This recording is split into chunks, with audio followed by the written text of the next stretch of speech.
No. হরে কৃষ্ণ, নিতাই গৌর হরি বল। আজকে শ্রী নিত্যানন্দ ত্রয়োদশী উপলক্ষে শ্রী নিত্যানন্দ প্রভুর জীবনী আমি এখন পড়ব, গ্রন্থ পাঠ করব। আপনারা সবাই শ্রবণ করুন। শ্রী নিত্যানন্দ প্রভু শ্রী চৈতন্য লীলার ব্যাস ছিল বৃন্দাবন দাস ঠাকুর নিজ প্রভু শ্রী নিত্যানন্দকে বহু নামে অভিহিত করেছেন। শ্রী নিত্যানন্দ অবধূত, শ্রী নিত্যানন্দ চন্দ্র, নিত্যানন্দ প্রভু, নিত্যানন্দ মহামহেশ্বর, নিত্যানন্দ সিংহ, নিত্যানন্দ মহামল্ল, অবধূত চন্দ্র, অবধূত রায় ও শ্রী চৈতন্য চন্দ্রের প্রিয় বিগ্রহ ইত্যাদি। শ্রী গৌরসুন্দর মহাবাদান্য। কিন্তু শ্রী নিত্যানন্দ যাকে আত্মসাৎ করেন নাই, গৌরসুন্দর তাকে কখনোই কৃপা করেন না। শ্রী বৃন্দাবন দাস ঠাকুর বলেছেন, সংসারেরও পার হই ভক্তির সাগরে, যে ডুবিবে সে ভুজুক নিতাই চাঁদেরে। বৈষ্ণব চরণে মোর এই মনস্কাম, ভজি যেন জন্মে জন্মে প্রভু বলরাম। এটা চৈতন্য ভাগবতের আদি খণ্ডে। শ্রী নিত্যানন্দ প্রভু বলদেবা ভিন্ন বিগ্রহ, মানে যিনি বলদেব তিনিই নিত্যানন্দ প্রভু। শ্রী বৃন্দাবন দাস এভাবে নিজে ইষ্টদেবের বন্দনা করেছেন। ইষ্টদেব বন্দ মোর নিত্যানন্দ রায়, চৈতন্যের কীর্তি স্ফুরে যাহার কৃপায়। সহস্র বদন বন্দ প্রভু বলরাম, যাহার সহস্র মুখে কৃষ্ণ যশোধাম। মহারত্ন থুই যেন মহাপ্রিয় স্থানে, যশরত্ন ভাণ্ডার শ্রী অনন্ত বদনে। অতএব আগে বলো রামের স্তবন, করিলে সে মুখে স্ফুরে চৈতন্য কীর্তন। সহস্রে কৌফনাধর প্রভু বলরাম, যত কেউ করে প্রভু সকল উদ্দাম। শ্রীমৎ কৃষ্ণদাস কবিরাজ গোস্বামী শ্রী নিত্যানন্দ প্রভুর স্বরূপ সম্বন্ধে শ্রী বৃন্দাবন দাসের শ্রী চরণার অনুস্মরণে এরূপ বর্ণনা করেছেন। সর্ব অবতারী কৃষ্ণ স্বয়ং ভগবান, তাহার দ্বিতীয় দেহ শ্রী বলরাম। একই স্বরূপদয়ে ভিন্ন মাত্র কয়, কায় আদ্য কায় বেহু কৃষ্ণ লীলায় সহায়। সেই কৃষ্ণ নবদ্বীপে শ্রী চৈতন্য চন্দ্র, সেই বলরাম সঙ্গে শ্রী নিত্যানন্দ। এখন শ্রী নিত্যানন্দ প্রভুর আবির্ভাব সম্বন্ধে শ্রী বৃন্দাবন দাস ঠাকুর এরূপ বর্ণনা করেছেন। ঈশ্বর আজ্ঞায় আগে শ্রী অনন্ত ধাম, রাড়ে অবতীর্ণ হইলা শ্রী নিত্যানন্দ রাম। মাঘ মাসে শুক্ল ত্রয়োদশী শুভ দিনে, পদ্মাবতী গর্ভে এক চাকা নাম গ্রামে। হারায় পণ্ডিত নামে শুদ্ধ বিপ্ররাজ, মূলে সর্বপিতা তানে করে পিতা ব্যাজ। রাঢ় দেশ বর্ধমান জেলার অন্তর্গত। এক চাকা গ্রাম রাঢ় পরগনার মধ্যে। EIR লুপ লাইনে মল্লারপুর স্টেশন হইতে প্রায় 4 কোষ পূর্ব দিকে এক চাকা গ্রাম। বর্তমানে ওই গ্রামের নাম শ্রী নিত্যানন্দ প্রভুর পুত্র বীরচন্দ্রের নামে বীরচন্দ্রপুর নামে প্রসিদ্ধ হয়েছে।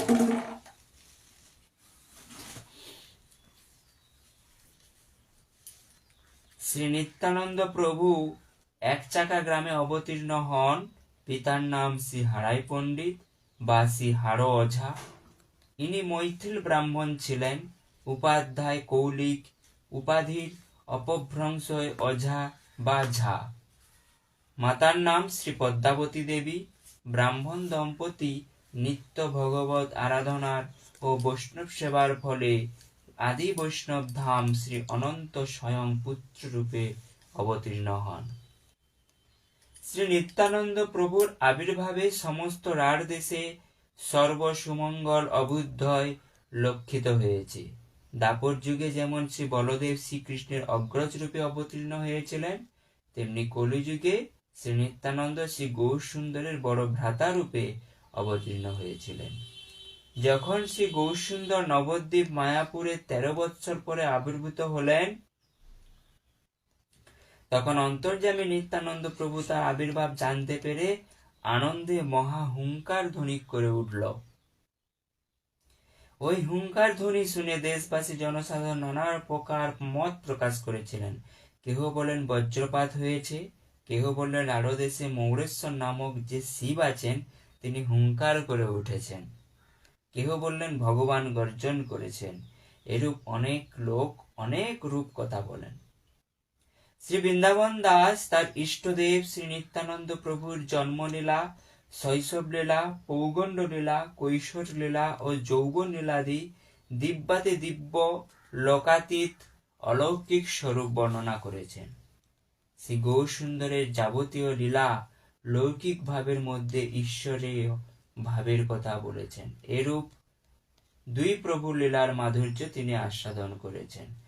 আচ্ছা, এখন বর্ধমান জেলার অন্তর্গত, কিন্তু নিত্যানন্দ প্রভুর গ্রামের এখন বীরভূম জেলার মধ্যে অন্তর্গত হয়ে গেছে।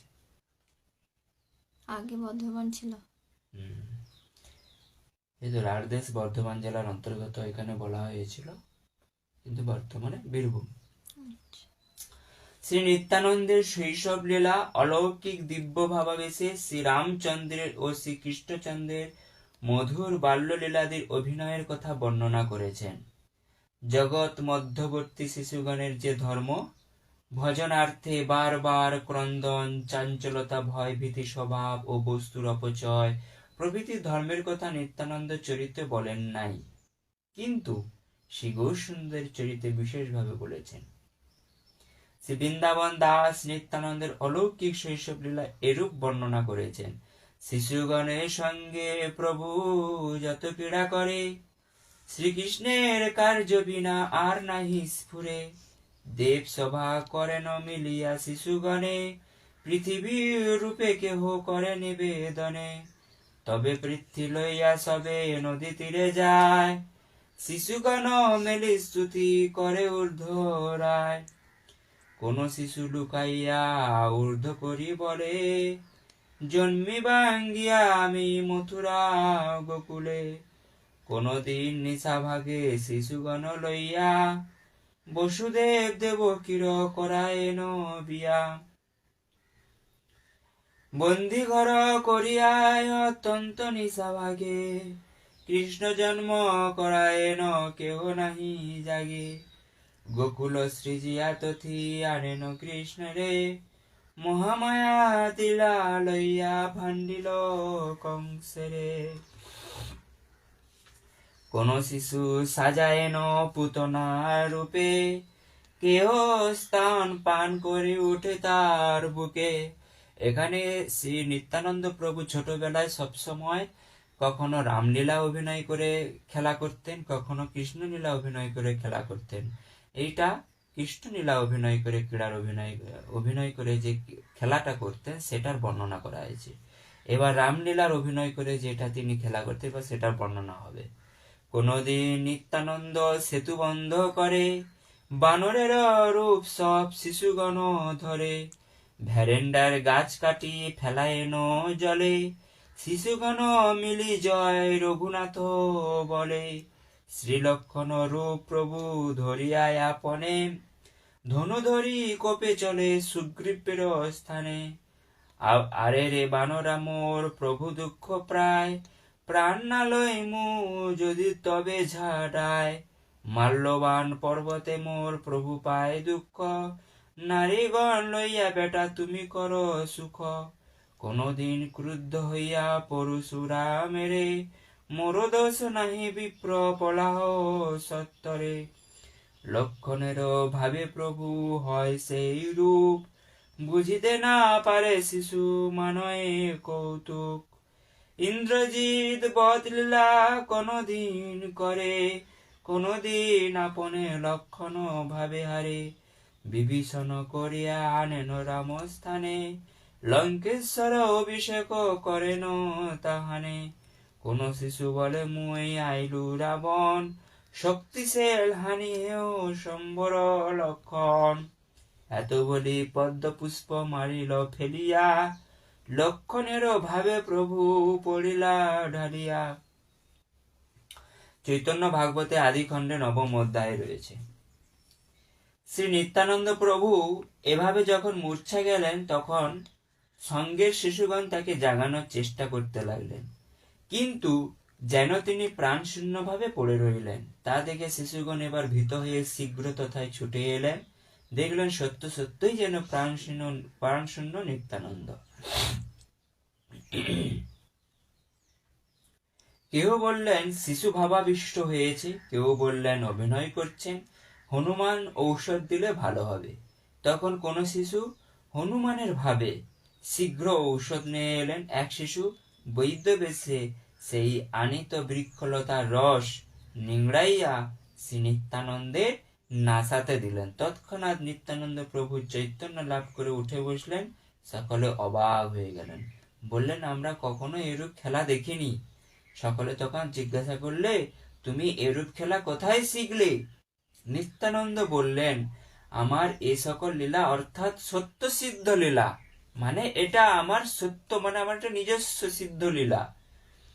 কেহই নিত্যানন্দের যথার্থ স্বরূপ জানতে পারলেন না, চিনিতে না পারে কেহ বিষ্ণু মায়া বসে। এটা তো ঠিক কথা, ভগবান আমাদেরকে না চিনাইলে না জানাইলে আমাদের জানাবার অধিকার হয় না। এরূপ ভাবে নিত্যানন্দ প্রভু শৈশব ও প্রৌগণ্ড অতিক্রম করে কৈশোর বয়সে পদার্পণ করলেন। তখন তার বয়স 12 বৎসর। শ্রী নিত্যানন্দ শ্রী হারাই ও পদ্মাবতীর একমাত্র নয়নমণি ও প্রাণ ছিলেন। নিত্যানন্দ প্রভুর বাবার নাম হারাই পণ্ডিত, মায়ের নাম পদ্মাবতী। মাতা পিতা নিত্যানন্দকে এক্ষণ না দেখলে থাকতে পারতেন না। হারাই পণ্ডিত সর্ববিধ কার্যের মধ্যে থাকলেও প্রাণটি নিত্যানন্দের প্রতি পড়ে থাকত। একদিন এক বৈষ্ণব সন্ন্যাসী হারাই পণ্ডিতের ঘরে অতিথি হলেন। হারাই পণ্ডিত সন্ন্যাসীকে খুব যত্নে সেবা করতে লাগলেন। রাত্রিকালেও সন্ন্যাসী হারাই পণ্ডিতের ঘরে অবস্থান করলেন। নিত্যানন্দ প্রভু সন্ন্যাসীকে পেয়ে আনন্দে বিভোর হলেন। সমস্ত রাত্রি সন্ন্যাসীর সঙ্গে কৃষ্ণ কথায় যাপন করলেন। নিত্যানন্দের সর্বাকর্ষণ স্বভাবে সন্ন্যাসী পরমাকৃষ্ট হলেন। নিত্যানন্দের সঙ্গ ত্যাগ করতে আর ইচ্ছা করলেন না। প্রাতঃকালে সন্ন্যাসী বিদায় নিতে উন্মুখ হয়ে মনের গূঢ় অভিপ্রায় ব্যক্ত করলেন। ব্রাহ্মণের কাছে নিত্যানন্দকে ভিক্ষা চাইলেন। ব্রাহ্মণী সন্ন্যাসীর কথা শুনে বিনা মেঘে বজ্রপাতের ন্যায় যেন মূর্ছা প্রাপ্ত হলেন। কি নিদারুণ কথা! একমাত্র প্রাণের প্রাণস্বরূপ নিত্যানন্দকে ভিক্ষা দিতে হবে। পরিশেষে ব্রাহ্মণী ধৈর্য ধারণ পূর্বক বিচার করলেন, পূর্বকালে মহারাজ দশরথ যেমন বিশ্বামিত্রের হাতে রাম লক্ষ্মণকে ভিক্ষা দিয়েছিলেন, সেইরূপ আজ এ সন্ন্যাসীর হাতে নিত্যানন্দকে সমর্পণ করব, নতুবা আমাদের পরম অধর্ম হবে। ব্রাহ্মণী ক্রন্দন করতে করতে সে নিত্যানন্দকে অর্পণ করলেন। অতীব অনুনয়ের সঙ্গে বললেন, আমাদের একমাত্র প্রাণটিকে আপনাকে দিলাম, আপনি সর্বত্রভাবে একে রক্ষণাবেক্ষণা করবেন। সন্ন্যাসীর সঙ্গে শ্রী নিত্যানন্দ তীর্থ ভ্রমণে চললেন। শ্রী চৈতন্য ভাগবতে আদি খণ্ডের নবম অধ্যায়ে শ্রী নিত্যানন্দের তীর্থ ভ্রমণ কথাটি বিস্তৃত ভাবে আছে। পশ্চিম ভারতে ভ্রমণকালে নিত্যানন্দ প্রভুর সঙ্গে অকস্মাৎ শ্রী মাধবেন্দ্র পুরীর সাক্ষাৎকার হয়। উভয় দর্শনের উভয়ের হৃদয় প্রেম সমুদ্র যেন উথলে উঠল। মাধবেন্দ্র পুরী, যেখানে সমাধি মন্দির শ্রী বালেশ্বর রেমুনা ধামে রয়েছে, সে গোপীনাথের সঙ্গে যে ক্ষীরচরা গোপীনাথ, যার জন্য গোপীনাথ ক্ষীর চুরি করেছিলেন, সেই মাধবেন্দ্র পুরী। উভয়ের অপূর্ব প্রেমাবেশ দর্শনে ঈশ্বরপুরী প্রভৃতি শিষ্যগণ বিস্মিত হল। মাধবেন্দ্র পুরীর শিষ্য কে ছিলেন? ঈশ্বরপুরী। শ্রী নিত্যানন্দ প্রভুকে পেয়ে শ্রী মাধবেন্দ্র পুরী পাদ আনন্দে এরূপ বলেছিলেন, প্রেম না দেখিলু কথা, সেই মোর সর্বতীর্থ হেন প্রেম যথা, জানিলু কৃষ্ণর কৃপা আছে মোর প্রতি, নিত্যানন্দ হেন বন্ধু পায়নু সংহতি। যে সে স্থানে যদি নিত্যানন্দ সঙ্গ হয়, সেই স্থান সর্বতীর্থ বৈকুণ্ঠাদিময়। নিত্যানন্দ হেন ভক্ত শুনিলে শ্রবণে, অবশ্য পাইবে কৃষ্ণ চন্দ্র সেই জানে। কিছুদিন নিত্যানন্দ প্রভু শ্রী মাধবেন্দ্র পুরীর সঙ্গে পরম সুখে কৃষ্ণালাপনে অতিবাহিত করলেন। অনন্তর শ্রী নিত্যানন্দ প্রভু সেতুবন্ধাদি তীর্থ দর্শনে চললেন। ক্রমে তিনি ধনুষ তীর্থ, বিজয়নগর, অবন্তী দেশ ও গোদাবরী প্রভৃতি দর্শন করে পুরী ধামে এলেন। শ্রী জগন্নাথ দর্শনে অতীব প্রেমাবিষ্ট হইয়া নৃত্য কীর্তাদি করলেন। কয়েক দিবস তথায় অবস্থানের পর তিনি গঙ্গাসাগর তীর্থে আগমন করলেন। এখান থেকে শ্রী ব্রজমণ্ডলে আগমন করলেন। শ্রী ব্রজধামে আগমনের শ্রী নিত্যানন্দ প্রভু এক অপূর্ব প্রেমাবস্থা প্রাপ্ত হলেন। নিরবধি বৃন্দাবনে করেন বসতি, কৃষ্ণেরও আবেশ না জানেন দিবারাতি। আহার নাহি কদাচিত দুগ্ধ পান, সে যদি অযাচিত কেহ করে দান। যখন শ্রী বৃন্দাবনে শ্রী নিত্যানন্দ এরূপ ভাবাবেশে অবস্থান করেছিলেন, তখন এদিকে শ্রী গৌরসুন্দর বিদ্যা বিলাসাদি সমাপ্ত করে গয়াধামে পিতৃকর্ম সমাপনান্তর শ্রী ঈশ্বরপুরীকে তথায় পেয়ে তার কাছে মন্ত্র দীক্ষা গ্রহণ করলেন। মাধবেন্দ্র পুরীপাদের শিষ্য ঈশ্বরপুরীপাদ। ঈশ্বরপুরীপাদ হচ্ছেন মহাপ্রভুর গুরুদেব। এবার ভাগবত প্রচারের জন্য ও জীবকুলের উদ্ধারের জন্য তিনি আত্মপ্রকাশ করলেন এবং নিরন্তর ভক্তগণ সঙ্গে প্রেম ও রসাস্বাদন করতে লাগলেন। শ্রীবাস পণ্ডিতের ভবন হলো তার সংকীর্তন সদন। নবদ্বীপ শ্রীবাস পণ্ডিতের গৃহ, যোগপীঠের পরে শ্রীবাস পণ্ডিত সেখানে। তিনি ভক্তগণ সঙ্গে প্রেম রসাস্বাদন করছেন, কিন্তু সাধারণ অন্য কোনো জীবকে দিচ্ছেন না, যেন কারো প্রতীক্ষায় তিনি আছেন। কে জানে তার সেই গুরু অভিপ্রায়। নিত্যানন্দ হবেন প্রেমধন বিতরণের প্রধান সহায়ক, তাই যেন গৌরসুন্দর তার প্রতীক্ষা করছেন। প্রথমে নিত্যানন্দের যখন আমি চরিত্রটা পড়তে আরম্ভ করেছিলাম, তখনই বৃন্দাবন দাস ঠাকুর বলেছিলেন যে গৌরসুন্দর মহাবদান্য, তিনি অকাতরে সবাইকে প্রেম দান দেন। কিন্তু নিত্যানন্দ প্রভু যাকে আত্মসাৎ করেন নাই, তাকে গৌরসুন্দর প্রেম দান নাই। অতএব নিত্যানন্দ প্রভুকে ছেড়ে যদি কেউ ভাবে যে আমি গৌরসুন্দরের কাছ থেকে প্রেম নেব, সে কখনোই পাবেন না। সেটাই বলছেন, মহাপ্রভু তো প্রেম দান দিবেন বলেই এসেছিলেন, কিন্তু কোথায় দিচ্ছেন না, কার জন্য অপেক্ষা করছেন? সেটা হলো শ্রী নিত্যানন্দ প্রভুর জন্যই গৌরসুন্দর অপেক্ষা করছেন। এদিকে শ্রী বৃন্দাবনে নিত্যানন্দ প্রভু কৃষ্ণ প্রেমাবেশে কৃষ্ণ সন্ধান করছেন। সব মন্দিরে সিংহাসন যেন কৃষ্ণ নাই, কোথায় কৃষ্ণ কোথায় কৃষ্ণ বলে সর্বত্র অনুসন্ধান করতে করতে যেন শেষে দৈববাণী শুনলেন। তিনি এখন নদিয়াতে অবতীর্ণ হয়েছেন এবং সংকীর্তন বিলাস করছেন, তুমি তথায় যাও। এই কথা শুনে নিত্যানন্দ চললেন ব্রজমণ্ডল থেকে গৌড়মণ্ডল অভিমুখে। কোনদিন অযাচিত ভাবে কোথায় একটু দুগ্ধ পান, নয়তো উপবাস। এভাবেই শীঘ্রই গৌড়দেশে নবদ্বীপে আগমন করলেন। নবদ্বীপে মায়াপুরে শ্রী নন্দন আচার্য নামক এক পরম মহাভাগবত বাস করতেন গঙ্গা তটে। অকস্মাৎ শ্রী নিত্যানন্দ তার গৃহে উপস্থিত হলেন। শ্রী নন্দন আচার্য আজানুলম্বিত সেই পুরুষ রতনকে দর্শন করে ভক্তি ভরে দণ্ডবন্নতি পূর্বক পূজাদি করলেন এবং ভিক্ষা করিয়ে গৃহেতে রাখলেন। এদিকে অন্তর্যামী শ্রী গৌরসুন্দর তা জানতে পেরে অন্তরে অন্তরে শীঘ্রই তার সঙ্গে মিলিত হবার জন্য ইচ্ছা প্রকাশ করলেন এবং শতপ্রাতে শ্রীবাস অঙ্গনে আগমন করলেন। ক্রমে ভক্তগণ আগমন করতে লাগলেন। সকলেই প্রভুর চারিদিকে উপবেশন করলেন। এমন সময় মহাপ্রভু ভঙ্গিপূর্বক বলতে লাগলেন, আমি আজ শেষ রাত্রে একটা সুস্বপ্ন দেখেছি। শেষ রজনীর স্বপ্ন প্রায় মিথ্যা হয় না। সে কথা শুনে ভক্তগণ অপূর্ব স্বপ্ন কথা শুনতে উৎসুক হলেন। তখন মহাপ্রভু বলতে লাগলেন, এক তালধ্বজ রথ যেন আমার গৃহের দ্বারে উপনীত হলো।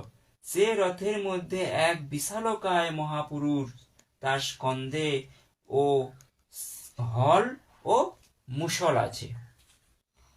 বলরামের অস্ত্র কি? হলধর। হলধর বলা হয় ওনাকে, ওই লাঙ্গল। লাঙল। সেই লাঙ্গল, সেটাই বলছেন যে রথে করে এসছেন, যেন ওনার গলা এতে কাঁধে হলধর ধরা আছে।